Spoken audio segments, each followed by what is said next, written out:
Hi again folks, how's all doing? Here we have a Hornby A4 class silver link that was sent to me by a chap called Stephen. He said that there was an issue with the valve gear catching on the body shell, and in trying to fix it, he's accidentally snapped the retaining screw on the crank. These things happen to the best of us. Right, so let's get this into the shed and we'll see if I can sort it out. It's having to go in forwards.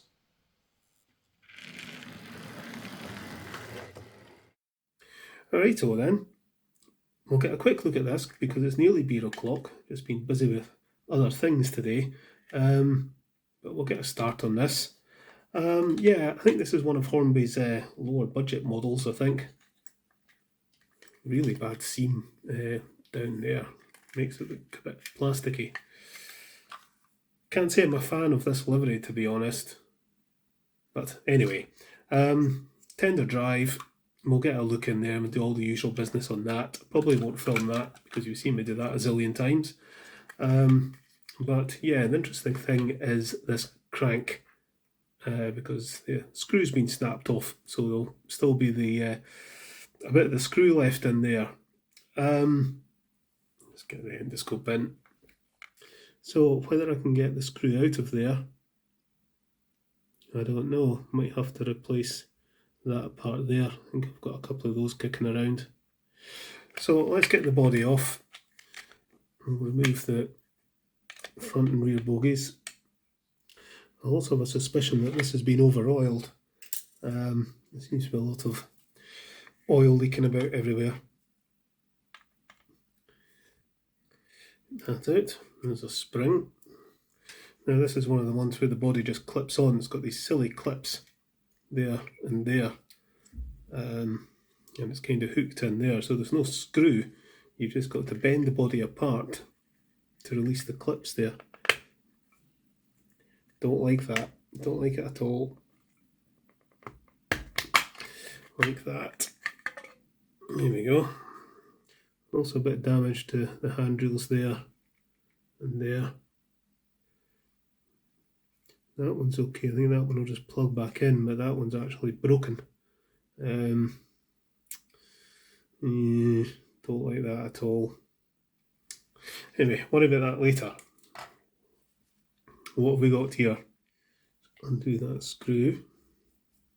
Right, this will lift off, and I'm predicting a lot of oil under here. Come on, out you come. There you go. Yep. Way too much oil. That front axle's absolutely swimming in it. So we'll clean all that up.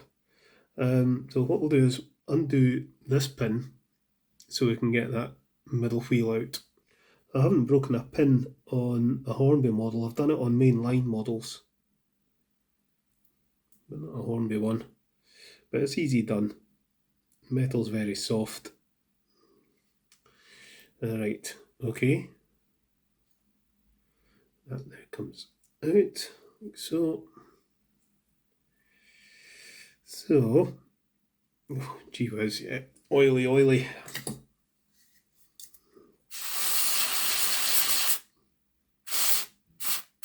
Give it a scoosh just to get the oil off. Right, so you can maybe just see we've got a wee bit of screw in there, but these normally just push out. It's not wanting to kind of drill that out. I should be able to.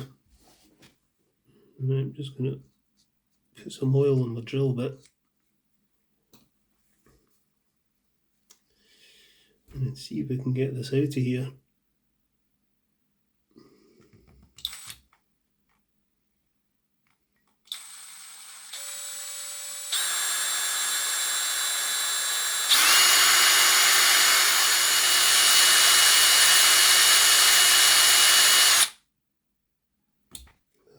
Scoosh.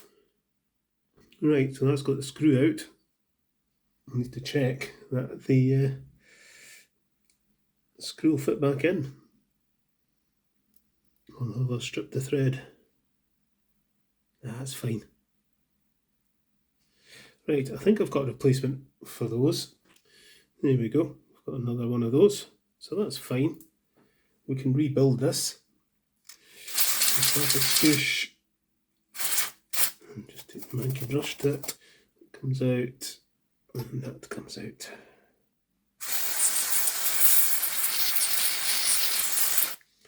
Give it all a good scoosh. There's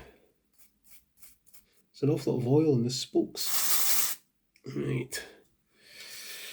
I think we'll need to let that contact cleaner evaporate off before we put this back together.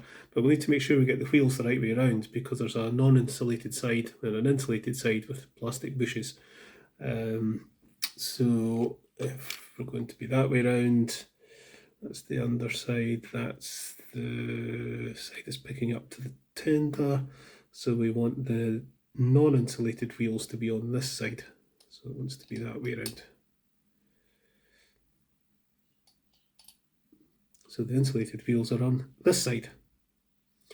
So we're collecting current through these wheels and through these wheels. Okay, I'll go on there like that. Spacer on. Put that on. That will go in there.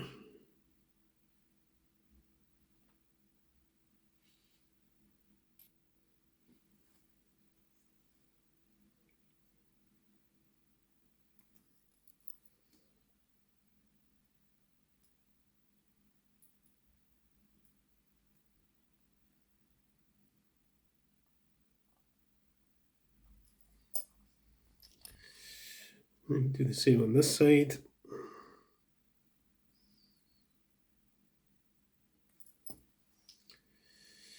Right, okay. At least put oil into the axles, not too much. And we'll put this back on.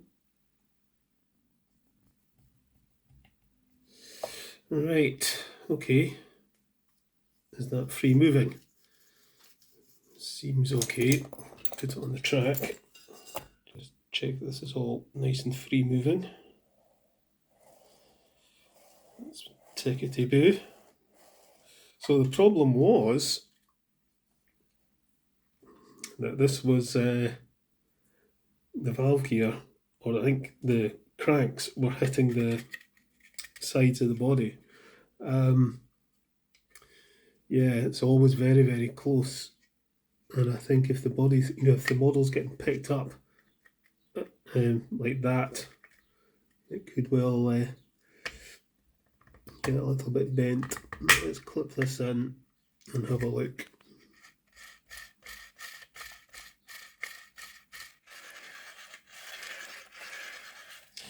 Seems fine to me. I really should have cleaned the wheels before putting this back together, but never mind. I shall clean them. Just going to check the tyres in the front bogie, because I've found on these models that they're very prone to being a bit loose and causing lots of wheel wobble. Alright, okay, apart from those handrails, I think the locomotive is fine.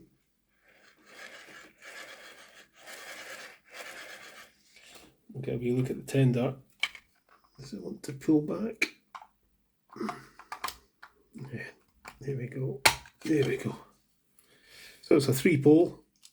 That's absolutely fine. Looks to be in reasonable condition.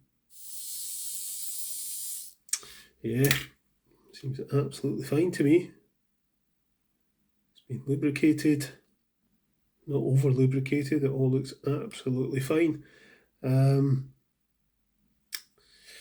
suppose I should just check the condition of the brushes.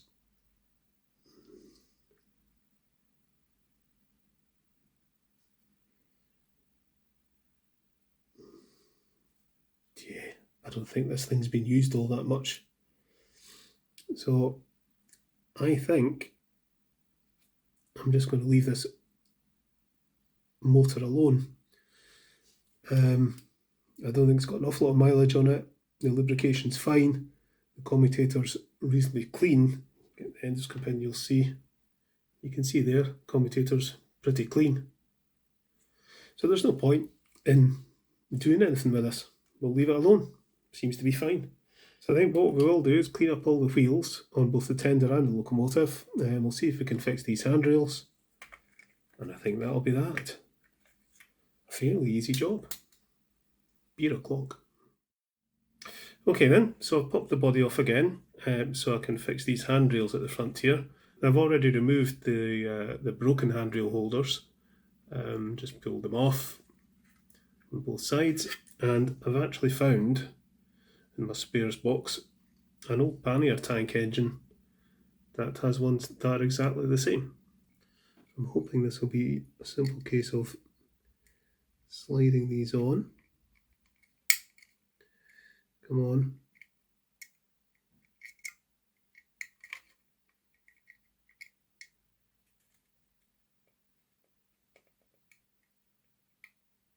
That, and then fitting it into the little hole.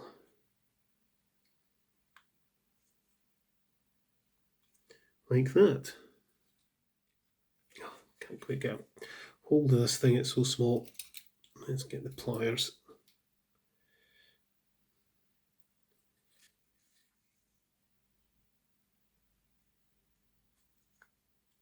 There we go.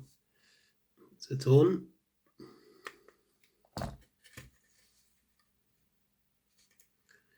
Put it into the hole and push it in. There we go. That's that sorted. Right, so I think we're just about done here.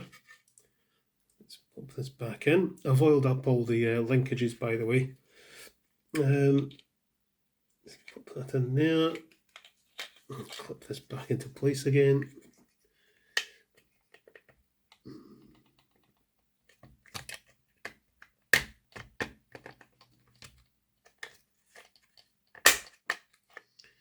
And it goes. So yeah, I mean, these rods are very, very close to the inside of the body, and they probably are going to rub here and there. But so long as they don't hinder the movement, it doesn't really matter. But that all looks fine to me. Also off camera, I cleaned up all the wheels on the tender as well, because these wheels here in particular were really dirty.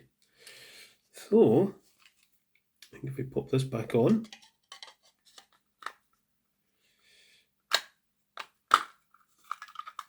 like so, I think we're just about done.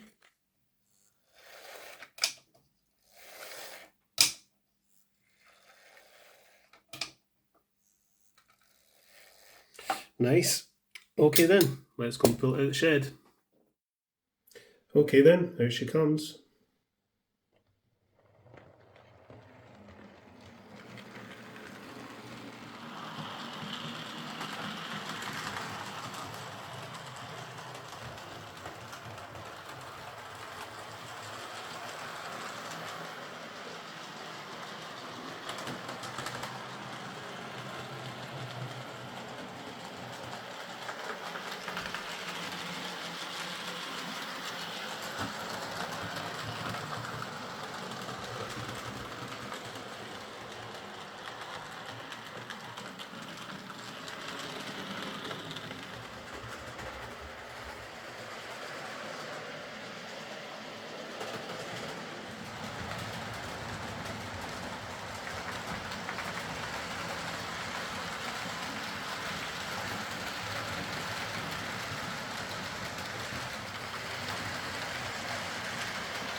So there we go, that's Stephen's Silverlink sorted and running nicely. I'm very glad I didn't take the motor apart and mess around with it, because it's running perfectly well as you'd expect an old Hornby Ringfield to run, I'd say. The tender has a wee bit of a wobble, but then a lot of these tender drives do. But yeah, otherwise it's a very good runner, and I don't think it's had an awful lot of use in its time. Yeah, it's very easy to break something when you're trying to fix things on a locomotive. I've done it myself many times, mostly on early Bachmann replica or mainline models. But these things happen. But there we are. I've managed to sort it out along with the handrails on the locomotive. And the rods are very, very close to the inside of the body shell, but I don't think they're hitting. It's certainly not impeding the running, so I'd say it's fine. I still can't warm to that livery though, I have to say. Give me a nice blue or green locomotive any day. Right, I shall get this packed up and sent back to Stephen, and I'll catch you later, folks.